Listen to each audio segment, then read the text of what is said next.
Good morning student. इस video में हम नेक्स्ट टॉपिक के बारे में डिस्कस करने वाले हैं इस चैप्टर के, विच इज़ प्रेशर। पिछली वीडियोस में हमने जो टॉपिक डिस्कस किया था that was about force. Now the second part of the chapter which is pressure. So a sharp knife is more effective in cutting a fruit than a blunt knife. अगर हम एक fruit को sharp knife से काटें, मतलब एक पेने knife से कट करें, तो फ्रूट जो है बहुत इजीली कट हो जाता है। लेकिन वही अगर हम एक ऐसे नाइफ से काटें, ब्लंट का मतलब क्या होता है, जो नाइफ थोड़ा सा मोटा होता है, अगर हम उस नाइफ से फ्रूट को कट करें तो जो फ्रूट है वो इजीली कट नहीं होता। एक और एग्जांपल है मैट्रेस। मैट्रेस का मतलब होता है गद्दा। अगर आप एक गद्दे के ऊपर खड़े हो जाएं, if you stand on that mattress, तो वो जो गद्दा है वो ज़्यादा डीपर सिंक हो जाता है, वो ज़्यादा नीचे तक सिंक हो जाता है, गड़ जाता है। लेकिन वही अगर आप उस पर if you lie down on that means अगर आप उस पर लेट जाते हैं तो वो इतनी डीपली सिंक नहीं होता। अब यहाँ पे फ़र्क किस चीज़ का आया, जब आप खड़े हुए थे तो सिर्फ आपके जो फीट हैं वो मैट्रेस के कांटेक्ट में थे, और जब आप लाई डाउन कर चुके हैं तो उस टाइम पे आपके पूरी बॉडी का जो सरफेस है वो मैट्रेस के कांटेक्ट में है।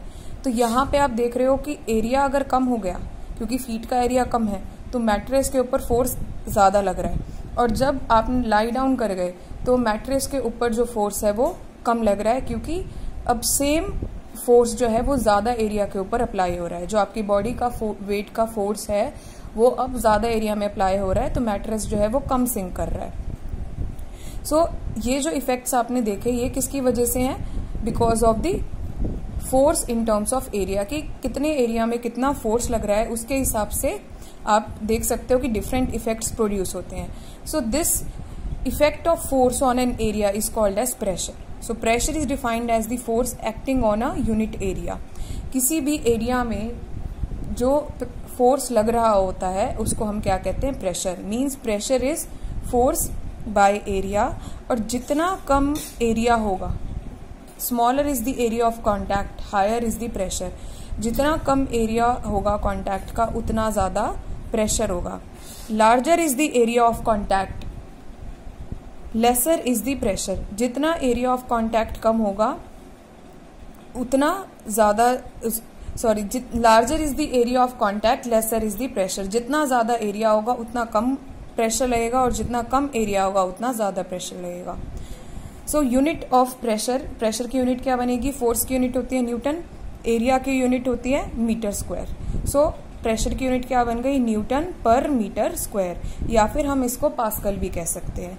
सो pressure is force per unit area, and smaller is the area, greater is the pressure, greater is the area, lesser is the pressure.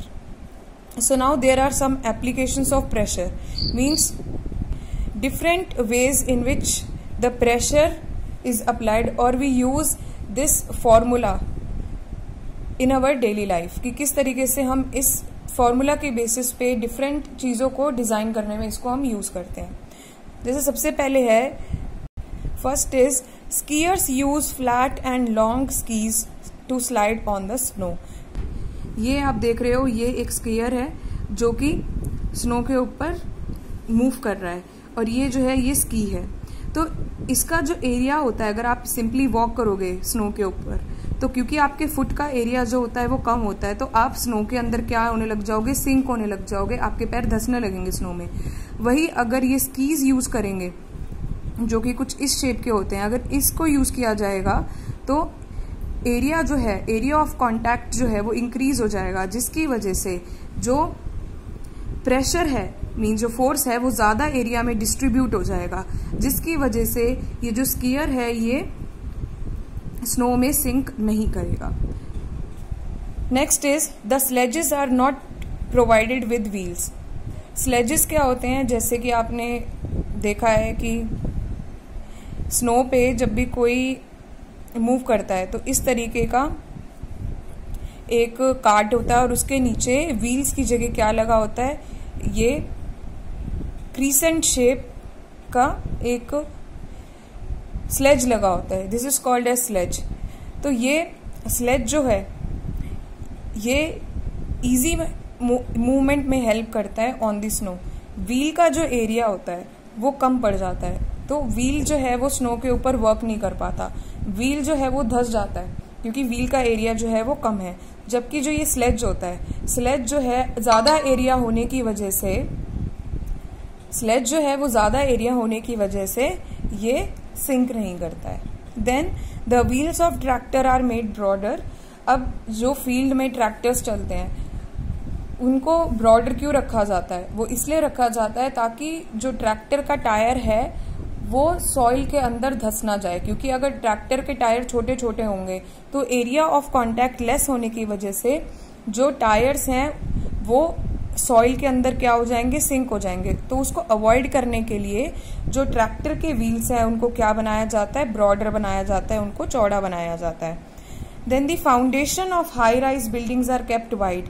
High rise building का मतलब क्या होता है, जो बड़ी बड़ी बिल्डिंग्स होती हैं वो उनकी जो फाउंडेशन है मतलब वो नीचे से हमेशा चौड़ी होती है, और चाहे वो ऊपर जाते जाते बिल्डिंग जो है वो पतली हो जाए, उसकी शेप चेंज कर दें, लेकिन जो उसकी फाउंडेशन होती है, जो उसका बेस होता है वो हमेशा ब्रॉडर रखा जाता है। क्योंकि जो बड़ी बड़ी बिल्डिंग्स होती हैं उनका वेट बहुत ज्यादा हो जाता है, तो उसकी वजह से फोर्स बहुत ज्यादा एक्सर्ट होता है। तो अगर फाउंडेशन को कम रख दिया जाएगा तो क्या चांसेस हैं कि वो सिंक कर सकती है। तो उस सिंक को अवॉइड करने के लिए जो हाई राइज बिल्डिंग होती है उनकी फाउंडेशन को क्या रखा जाता है, वाइड रखा जाता है। Then the camel has broader feet to walk through the desert. Normally जो एनिमल्स होते हैं वो वॉक नहीं कर पाते, they are unable to walk on desert, but camel जो है वो इजीली वॉक कर पाता है ऑन द डेजर्ट, बिकॉज जो कैमल होता है उसके जो फीट होते हैं, उसके जो पैर होते हैं वो ब्रॉडर होते हैं नीचे से। तो एरिया ऑफ कॉन्टैक्ट बढ़ने की वजह से जो फोर्स है वो कम अप्लाई, फोर्स जो है वो ज्यादा एरिया में लगता है, तो जो प्रेशर है वो कम हो जाता है। Then cutting tools are sharp. कोई भी कटिंग टूल्स का मतलब, कटिंग टूल्स का पर्पस क्या है कि उसको इजीली, जो भी चीज हम कट करना चाहते हैं उसको वो बहुत इजीली कट कर ले। तो हमें यहाँ पे प्रेशर हाई चाहिए। अगर आपको एक फ्रूट कट करना है तो अगर एक मोटा नाइफ होगा तो आप उससे इजीली कट नहीं कर पाओगे, तो एक आपको शार्प चीज चाहिए। शार्प का मतलब क्या है, क्योंकि जो चीज जितनी शार्प होगी, जितनी पैनी होगी, उसका एरिया ऑफ कॉन्टैक्ट उतना लेस होगा, और जितना एरिया ऑफ कॉन्टैक्ट लेस होगा तो प्रेशर उतना ज्यादा लगेगा और इजीली हम उस चीज को कट कर पाएंगे। नाउ ड्रॉइंग पिन्स और all pins have much larger top and sharp lower and. जैसे ये ड्रॉइंग पिन है या ये एक ऑल पिन है, इसमें क्या होता है, इस पार्ट को तो आपको या तो किसी पेपर में लगाना होता है या आपको इसको डिस्प्ले बोर्ड पे लगाना है या बुलेटिन बोर्ड पे लगाना है। तो ये पार्ट जो है ये थिन रखा जाता है और यहाँ से आप इसको अपने थंब की हेल्प से क्या करते हो, प्रेस करते हो। तो यहाँ के एरिया को ब्रॉडर क्यों रखा जाता है, ताकि जो आपका थंब है उस पे जो प्रेशर लगे वो कम लगे, क्योंकि यहाँ पे एरिया ऑफ कांटेक्ट जो है वो इंक्रीज हो गया। एरिया ऑफ कांटेक्ट इंक्रीज होने की वजह से जो प्रेशर है वो ज्यादा एरिया में डिस्ट्रीब्यूट हो गया, और तो जो पर्सन है उसको हर्ट नहीं होगा। ऑन दी अदर हैंड हमें डिस्प्ले बोर्ड में ये पिन, ताकि इजीली जो है इजीली वो डिस्प्ले बोर्ड के अंदर मूव कर जाए, तो हमें ये एरिया क्या चाहिए, शार्प चाहिए। मींस ये एरिया कम होने की वजह से जो फोर्स है वो थोड़े ही एरिया में रह गया, ज्यादा एरिया में डिस्ट्रीब्यूट नहीं हुआ। तो यहाँ पे एक छोटे से एरिया के अंदर खूब सारा फोर्स लगता है तो प्रेशर इंक्रीज हो जाता है, और ये जो पिन है वो इजीली पेपर और या फिर डिस्प्ले बोर्ड के अंदर चली जाती है।